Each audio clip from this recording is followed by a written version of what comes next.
নামে international cricket council হলেও কাজে যেন ইন্ডিয়ান ক্রিকেট কাউন্সিল। আইসিসির সিদ্ধান্ত দেখলে অনেকের মনেই প্রশ্ন জাগে, এটা কি ক্রিকেটের বোর্ড নাকি ভারতের স্বার্থ রক্ষার মঞ্চ?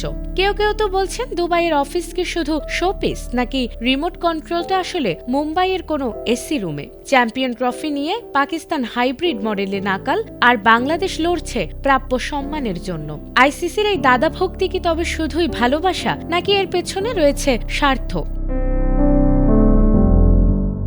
বিশ্ব ক্রিকেটের সর্বোচ্চ নিয়ন্ত্রক সংস্থা আইসিসির বর্তমান চেয়ারম্যান ভারতের সাবেক ক্রিকেট বোর্ড প্রধান জয় শাহ। তার নেতৃত্বে আইসিসির সিদ্ধান্তে ভারতপ্রীতির অভিযোগ নতুন নয়। সম্প্রতি বাংলাদেশ নিরাপত্তাজনিত কারণে ভারতে বিশ্বকাপ ম্যাচ খেলতে না চাইলেও আইসিসি সেই অনুরোধ নাকচ করে দিয়েছে। আর নিজেদের দাবিতে অনড় থাকায় শেষ পর্যন্ত বিশ্বকাপ দল থেকেই বাদ পড়তে হয়েছে বাংলাদেশকে।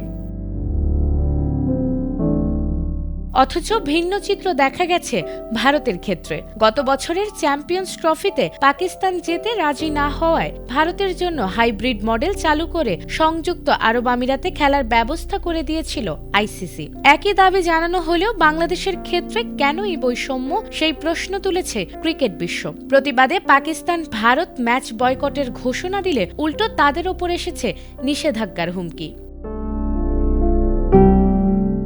এই দ্বিচারিতার পেছনের কারণ লুকিয়ে আছে আইসিসির অর্থনীতিতে। আইসিসির মূল আয় আসে সম্প্রচার ও ডিজিটাল তথ্য, স্পন্সরশিপ, আয়োজক ফি ও লাইসেন্সিং থেকে।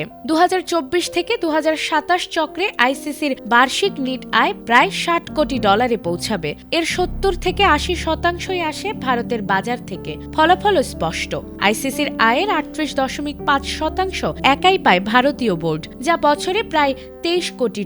যেখানে বাংলাদেশ, শ্রীলঙ্কা বা পাকিস্তানের মতো বোর্ডগুলো এই আয়ের উপর নির্ভরশীল, সেখানে ভারতের একার আয় 6টি বোর্ডের সম্মিলিত আয়ের চেয়েও বেশি।